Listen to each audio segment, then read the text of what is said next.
Alright guys, so what's up? It's Cameron here again with another video, and today is something a little different than what I've kind of been doing. I wanted to kind of do this cool, epic video about a base that I had built on the Moon Lathe, Jules Moon Lathe, and I was gonna start off with this, this Delta looking rocket here, very cool. I thought it was, cinematic. It looks real, and but everything kind of went wrong. Nothing kind of went my way. The Kraken kept attacking, and you know what? So I just said, screw it. Let's just do a video on what not to do when building bases, I guess. So the first thing that kind of comes to mind is, well, this rocket isn't really the best rocket when it comes to trying to get the lathe, because I kind of just designed it based on looks. I didn't actually design it based on usability. So as you can see, I actually have to use the main core stage to do half of the transfer burn to duel. You'll see that probably when I do my my burn, that I have to actually stage separate during all my burns. So yeah, you can see it here. So there's my core stage burning, and then I have to separate to another stage to finish the transfer burn. There we go. Yep. And then I finish the transfer burn. And then again, of course, when I'm doing my my braking maneuver coming into lathe, I have to burn the rest of that stage, and then I have another stage underneath it or on top of it that I will burn too in order to do my braking maneuver. So it's kind of not the most efficient setup, but you know what? It works. It got my my Kerbal to where I was supposed to go. So what I did is I set up a little orbital station around lathe, and I docked with it, and from that station there's two shuttles, and those shuttles can land pretty precisely on anywhere on lathe. They do have jet engines on them, so that means that they will be able to fly for long distances in the atmosphere of lathe.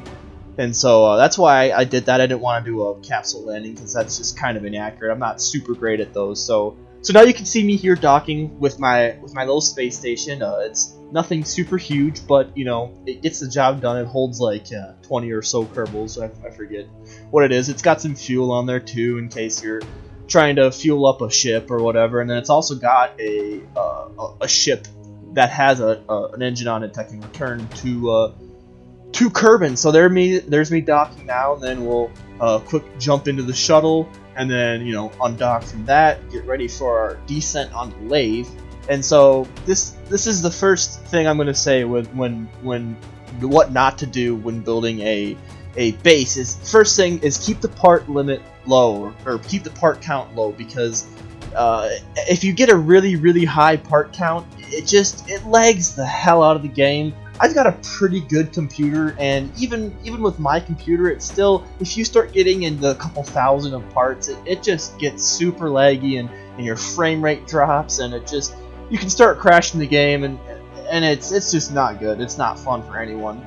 Same goes with a lot of different vehicles. If you just got a lot of vehicles laying around, it can start to get laggy. So I'd recommend try to keep the part count low, just to make things better for you. And then also, okay, so here we can see me landing here, but also, yeah, I kind of kept things minimalistic. There's just a little hangar. But anyway, hey, we landed. So this is going to be the first part of the mission. Hey, I landed. Everything is cool. Everything was going good at this point.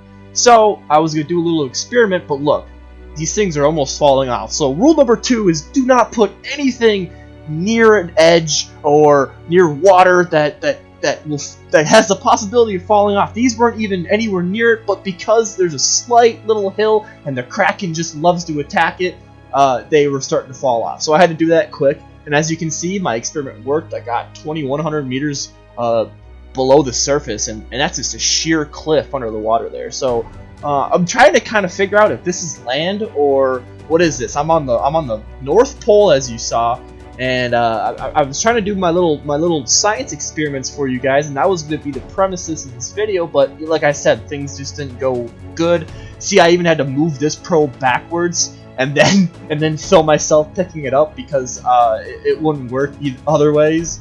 So this little hauler is awesome. This thing comes in handy when you're trying to move things around and build bases. I would recommend trying to build one of these things, because this is a lifesaver. But it does kind of bring me to my my second thing, or my third thing, but we'll get there when we get there. My second thing or my third thing or whatever number we're on now at this point is don't load things into boats, and you'll see here in just a second. As you see me loading things into my boat, I would not advise doing this because in a second here you'll see what happened when. So I load that probe into the boat, and then now I'm gonna grab this to load into the boat as well. But then things just kind of didn't want to go my way. They as you can see, I was struggling trying to grab this, and then as I was struggling, all of a sudden I see an explosion in the background, and yep, there goes the probe. So that basically renders that little part of the mission useless, because what I was going to do is I was going to put that probe on the boat. I was going to put some Kerbals on the boat. We're going to drive out to the ocean somewhere, launch a probe so I can sink it and see how far it goes down somewhere else, not just on the shore. So you know what? I said, let's just still try to load Kerbals on it, and then here I didn't hit the brakes. I was hitting V instead of B, which just toggles the camera around, and I didn't stop, and as you can see, I just took a plunge right into the drink. So this further concretes the idea of do not try to load things into ships. It does not go well. Things just doesn't work. The Kraken doesn't like you. Speaking of the Kraken, this is another thing here. Look at this. Don't use breaking ground parts, I guess. Because if you use breaking ground parts, the Kraken loves to attack them. As you can see, the pistons just no-clipping through the freaking capsule. Like what is this? I'm not sure. What originally was supposed to happen is it was supposed to have like this clamp thing. As you can see from the test flight video, it was gonna launch and everything was gonna be cool, and I was gonna send the Kerbals home this way. But you know, now that the Kraken attacked this rocket, there's no way to get the the Kerbals back home. So there, as you can see, Pico, the test flight went good. So you know what? I said let's try flying. Maybe flying will work, because that was another part of this mission. I wanted to fly around, get some aerial observations, see if I could try to figure out what this landmass was. Like I said before, I'm trying to figure out if this is the landmass, and this is my favorite part. Look at those jet blasts on the water. I think that's pretty cool that they have those jet blasts that turn up the water like that. I think it's cool because it's kind of realistic. And then, but yeah, anyway, so you can see me flying around here. I just wanted to fly around, see if I could get a better view of things, and it worked for the most part. So I have a hypothesis on what this landmass is. So the color of the North Pole of Laythe and the South Pole, they don't look like the poles at Kerbin, right? Kerbin has a very white, snowy looking pole, whereas Laythe, it just kind of looks like ground, but it's very, very flat, which leads me to believe that the poles on Laythe are ice. In fact, they are ice, but because of the atmosphere of Laythe, I'm guessing that it gives off a different color because of the different atmosphere having different effects on the ice. So that's my hypothesis. I'm not a scientist, don't quote me on that. And then also here you can look, I missed that approach, so I had to do a quick touch and go to make sure I didn't crash the plane into the water there, and then I quick just set it down over here. Not the cleanest of landings, but you know what? Nothing broke. The Kerbals are still alive, so that's really the main goal. So hey, you know what? I landed. The flying part of the mission worked. At least something went right? So this gave me a little bit of hope. Maybe this mission isn't for nothing. So let's jump over to the ship and let's see if we can. See if we can drive this boat around. You know what? We don't have a probe, and you can see Jeb still in the hauler over there floating in the water. I don't know how that thing floats. You know, it defies physics, but hey, whatever. At least our boat floats, and our boat is moving along at a brisk pace here at about 7 meters per second. That's the one thing about boats, is they do tend to move pretty slow. But hey, it works, and I'm trying to look in the water to see if I can see the ledges and the topography of the terrain underneath the water, and it looks like that everywhere in this little bay here is just a drop off. It's a sheer drop off to the nothingness underneath the water. So I really got curious. I really got curious. I wanted to see. I wanted to go to the bottom. I wish my probes would have worked. So you know what? I just spawned one in. As you can see, I just quick whoop, and then there we go. You didn't see that. It was loaded up the entire time. I promise. Nothing happened that was out of the ordinary. And look, our probe is working. Hey, you know, it survived the trek from our base all the way over here. So time to do some cool experiments. And as you can see, this one kept the parachutes on while I was going underwater, which was kind of nice because if you noticed in the last probe exploded when we hit the ground because it was going too fast. So I just cut 2 parachutes off, and we're gonna descend down to the bottom. So far, it looks like my hypothesis is correct. Everything just kind of drops off into nothing.